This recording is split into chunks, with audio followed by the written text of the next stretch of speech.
Alright guys, so I'm back. This is Suikoden 1. This is a PAL cover. I'm pretty certain it kind of looks the same on uh, US versions. Anyways, you can get this game on PSN, I think, for like $5-6. It's a PS1 game. It was made by Konami. Tier here is in the front. Very front of the thing. And then you see a bunch of other characters that encompass the whole circle. Now, that's not all 108 stars, but it is a good portion of the important characters. So this is Tyr. This is bodyguard Guillermo. This is Camilla. Right here, and I mentioned this character before, right here is Leknot. She's in all the games. She's not an actual character that you can get, but she is there. She is what you could consider the omnipotent being in the games. She is the true rune bearer of, like, the Pale Gate runes. Anyways, she is in every game. She can kind of sort of see the future, and she always interacts with the main character. So that's that. I just wanted to let you all know that. Now we're going to get rid of my desktop, and we're going to make me bigger. Maybe. Woo! There we go. Alright, so there's that. So, Tyr is the son of a general, and you might see a recurring theme how the main characters are kind of high up in the social class system. Or, you know, son of such and such, or daughter of such and such, that's high up. Anyways, so Tyr is the son of a general in the army, and I don't even remember what the army's name is, that's bad. But anyways, that's because, like, Suikoden 1's like a 24-hour game. There's very memorable characters, but it is quick, and you're done in relatively short time. I didn't even get, like, max level, and I kicked the boss's ass. But, so, there's him. You start off at home, and you get this friend named Ted, and Ted just kind of sort of reappear. Give me a second. I'll find a picture of him. T-E-D. I can spell. Alright, so I'm just gonna use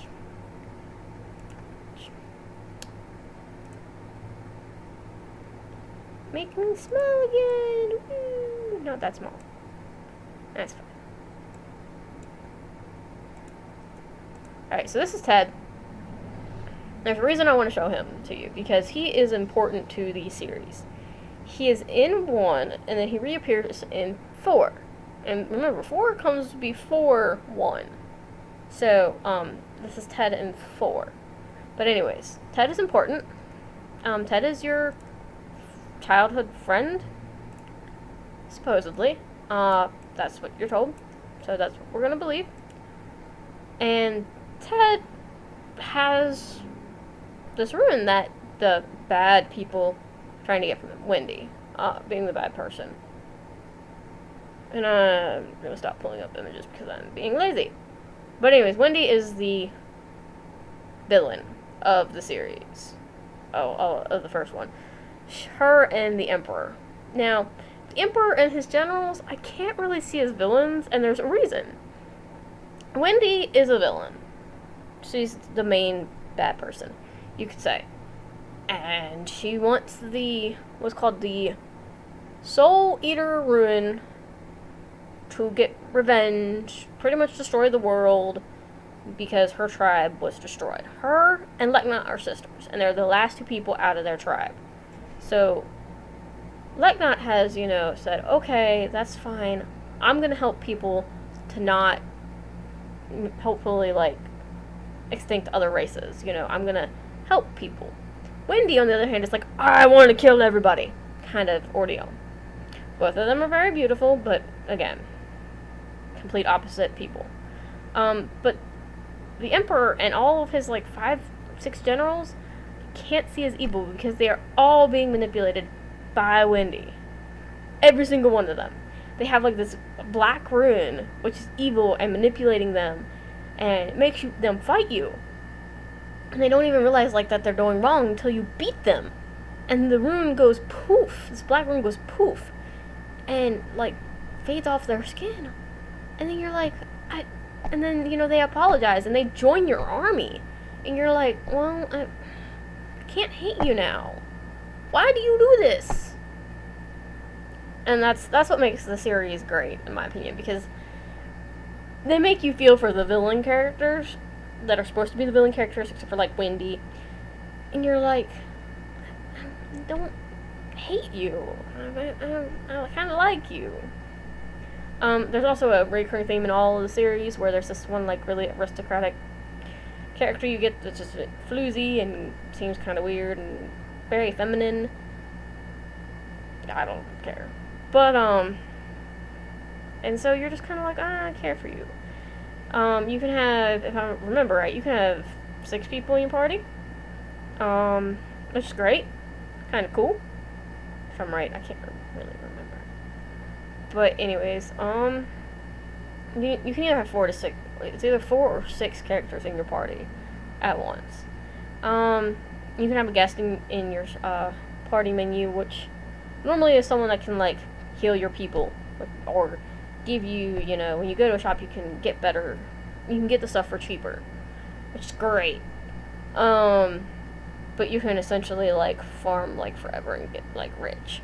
Like, essentially one of the get-rich tactics in Suikoden games is to either play the mini-games or to go to the trade shops and, like, sell shit from one town to another town that buys it for more. It works, whatever. A neat fact, a neat thing is you buy new armor, but you never ever buy new weapons. You go to a blacksmith, who say, hey, sharpen this. They take some gold and they go hammer, hammer, hammer. It's sharpened, it's better.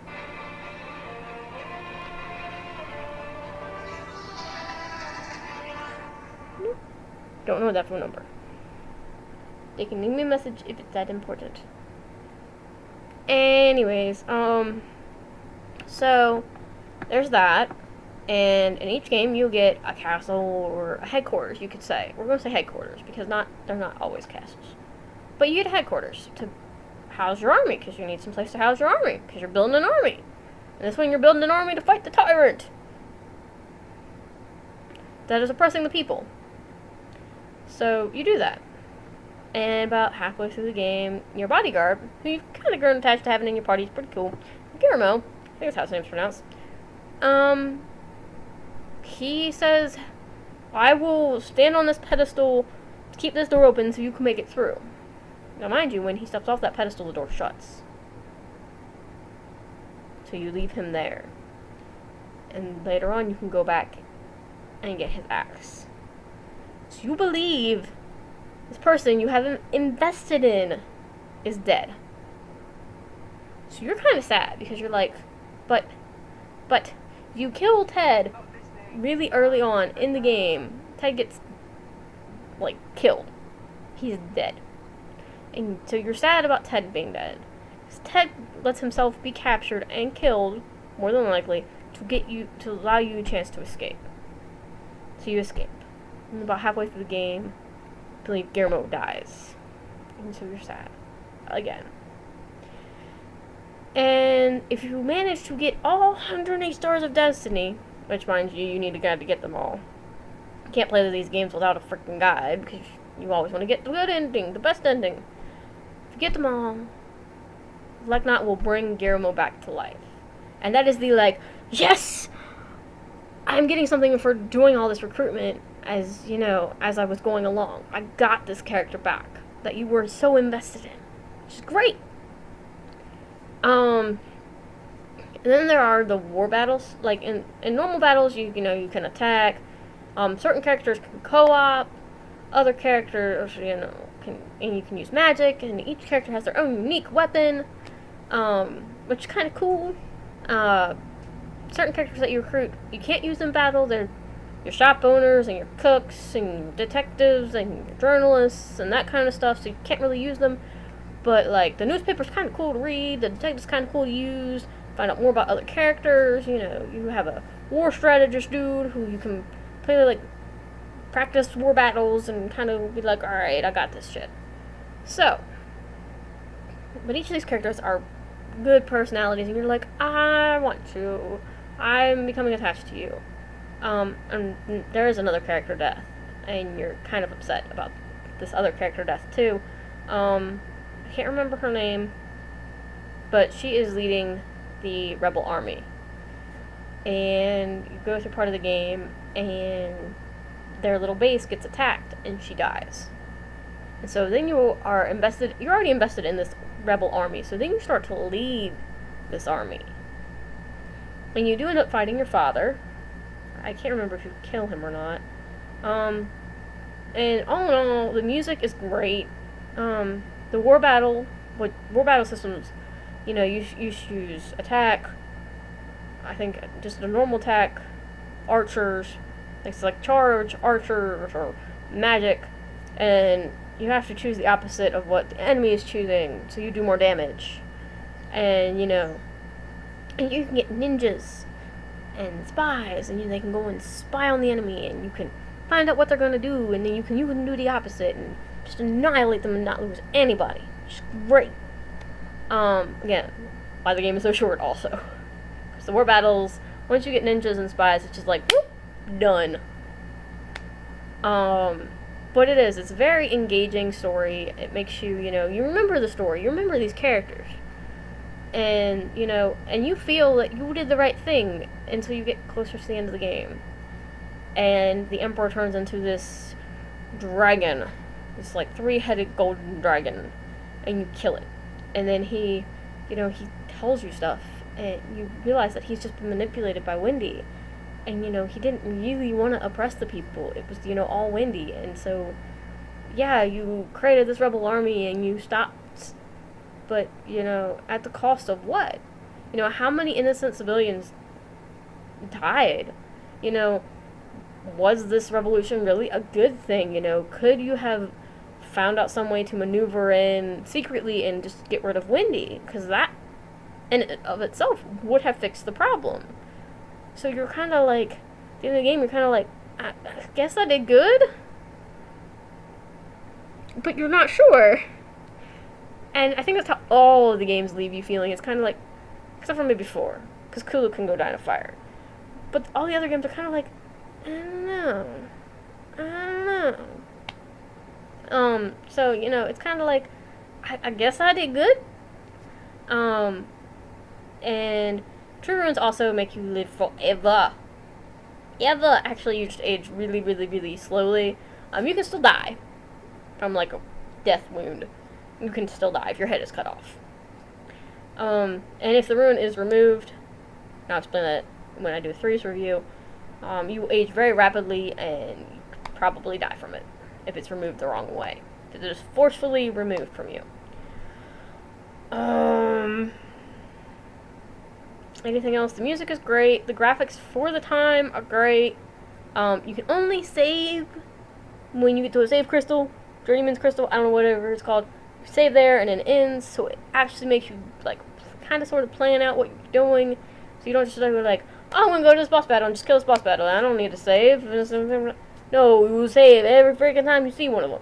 Because you never know. And there are little puzzles and stuff, and it's all great.